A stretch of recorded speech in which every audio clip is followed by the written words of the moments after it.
안녕하세요.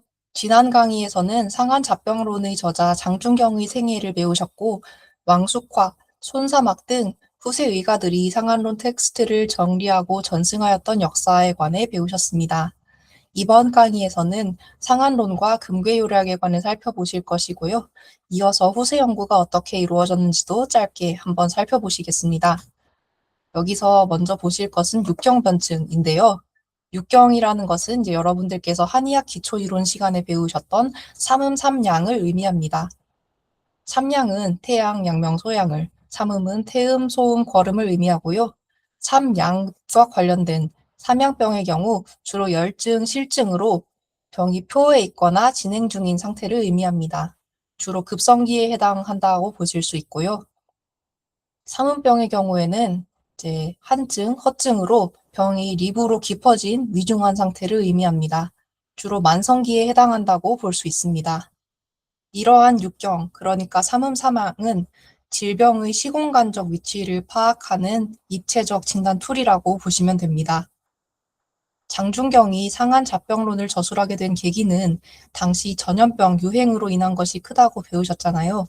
오늘날로 치자면 코로나19가 유행했던 것과 비슷한 상황이라고도 볼 수 있겠습니다. 그러다 보니 상한론에서 이야기하는 병이는 외부로부터 침입하는 병원체, 즉 바이러스와 같은 것이라고 볼 수 있겠죠.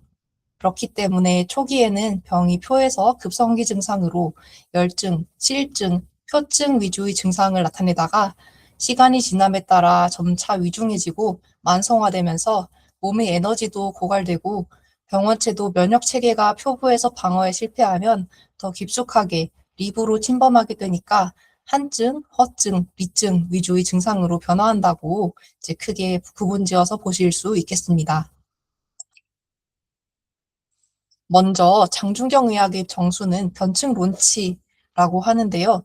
제목에 있는 관기 맥증, 지범하역, 수증치 질환, 환자의 맥과 증을 관찰하여 이제 병의 원인은 무엇이고 어떻게 잘못되었는지를 파악한 뒤 그에 맞춰 치료법을 낸다라는 의미입니다. 그중 역이라고 하는 것은 이제 무엇이 어떻게 잘못되었는지를 파악한다는 뜻도 있지만 또 상한론 텍스트를 자세히 들여다보면 의사들이 오치, 그러니까 증을 잘못 파악하고 잘못 치료를 한 경우도 나타납니다.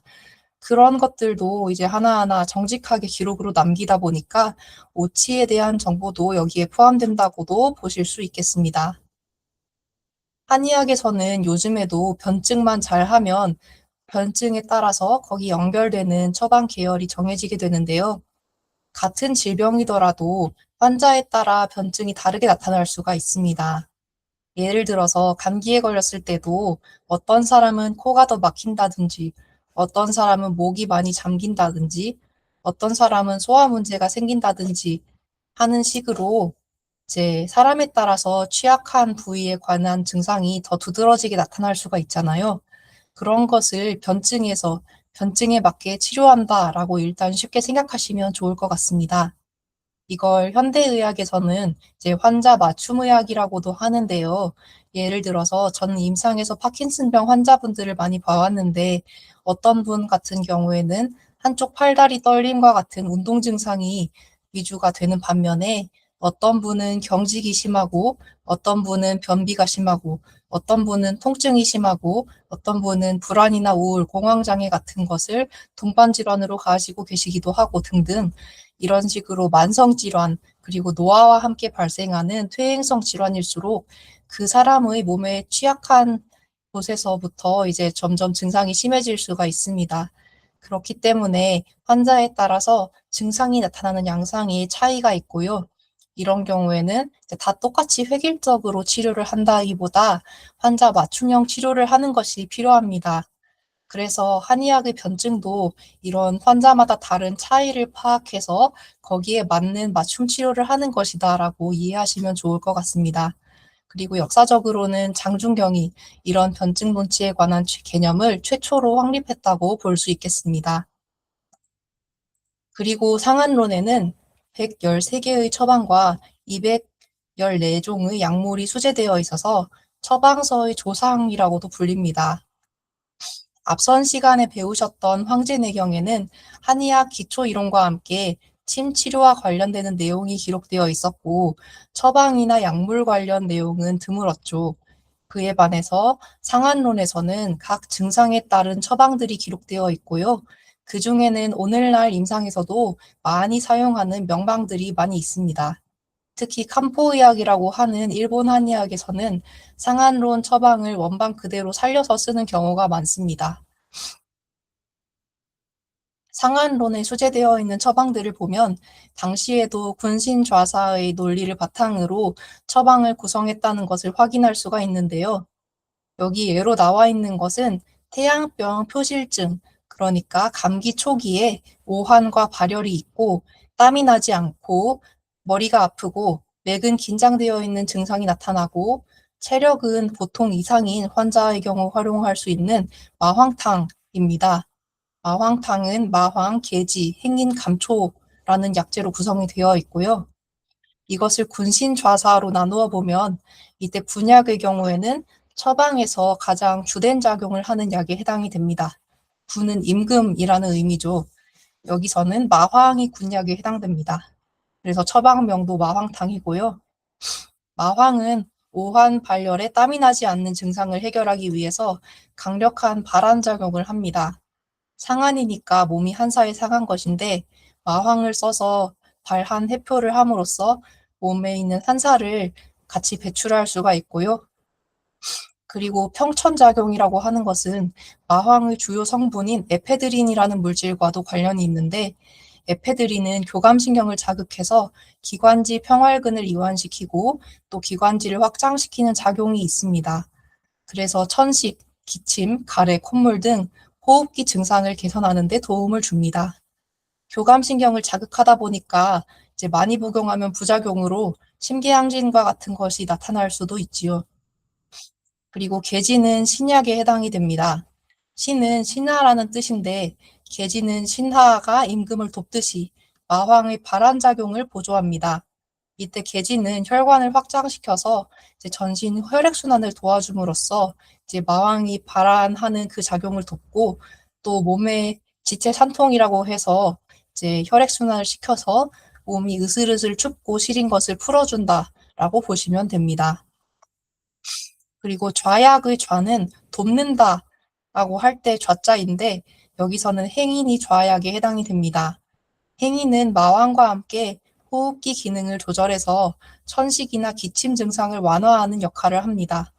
그리고 사약의 사자는 불일 사자인데요.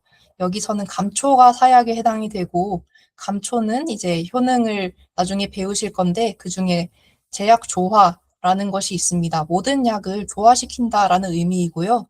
그래서 감초가 군약, 신약, 좌약의 효능이 각각 잘 발휘될 수 있도록 조화시키는 역할을 한다라고 보시면 될 것 같습니다. 장준경은 또한 치료법을 적재적소에 배치해서 병기, 그러니까 인체가 질병에 따라 반응을 하면서 증상이 계속 변화하는데 그러한 병기에 따라 명확한 치료 프로토콜을 제시한 바가 있습니다. 그중 대표적인 방법은 아래와 같습니다. 먼저 한법이라고 하는 거는 땀을 내는 방법입니다.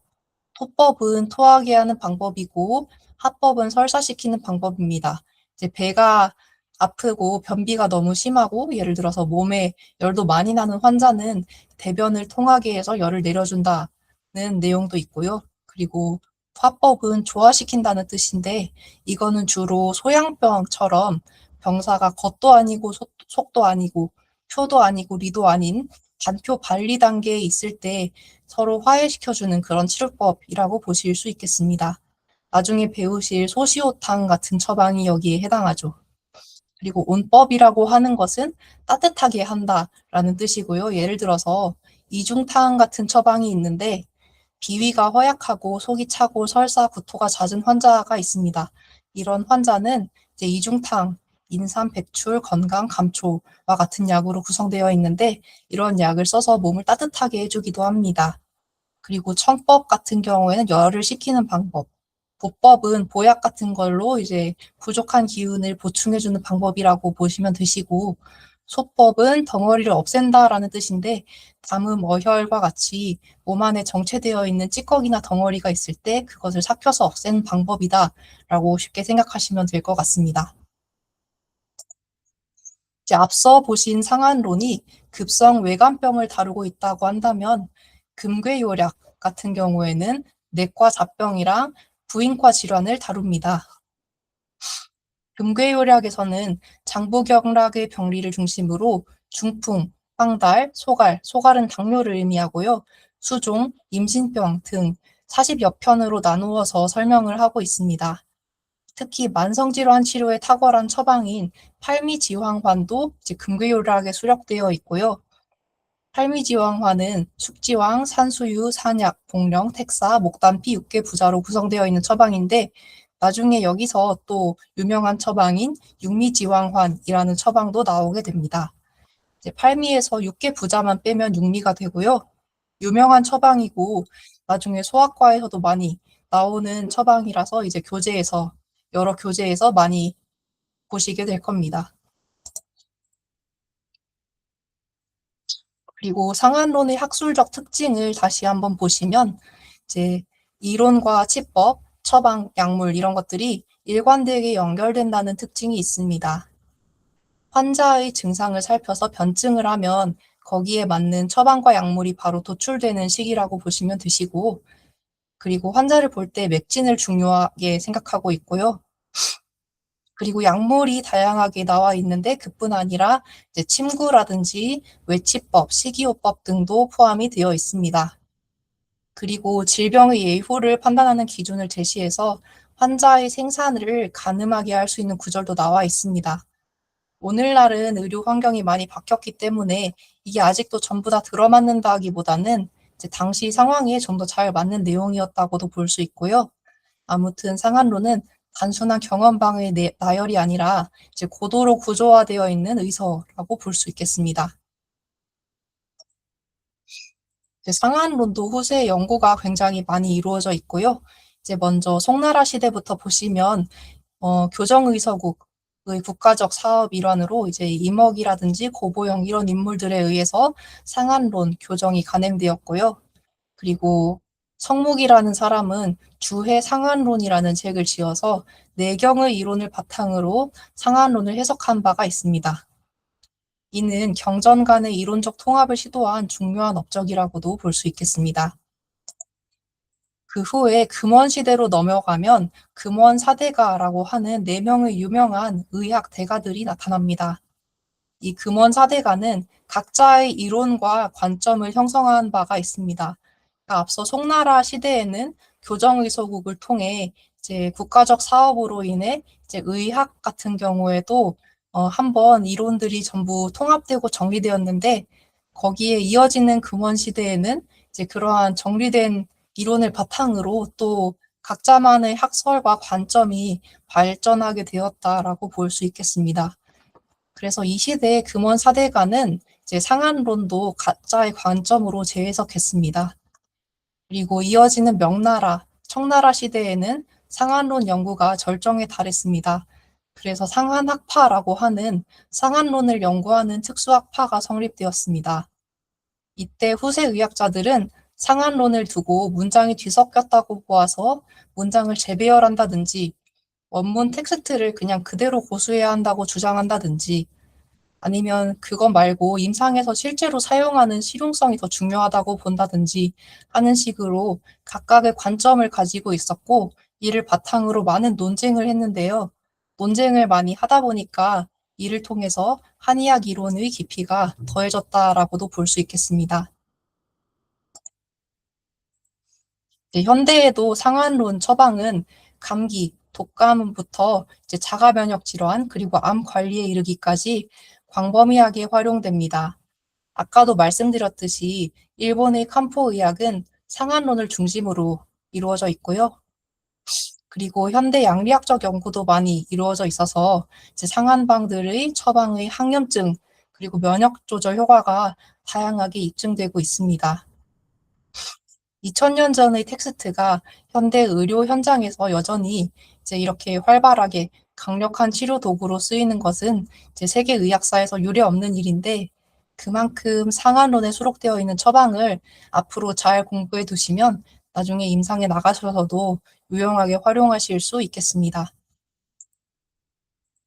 상한론은 초학자에게는 진단 규범을, 그리고 숙련된 의사에게는 난치병 치료 열쇠를 제공하기 때문에 한의사들에게 있어서는 마르지 않는 샘과도 같다고 볼 수 있습니다. 장준경이 세운 변증 논치의 틀은 현대 맞춤의학과 비슷하다고 말씀드렸죠. 그렇듯 시대가 변해도 변치 않는, 그리고 요즘 현대에 와서 더욱 의학에서 강조되고 있는 임상의학의 본질이라고 보실 수 있겠습니다.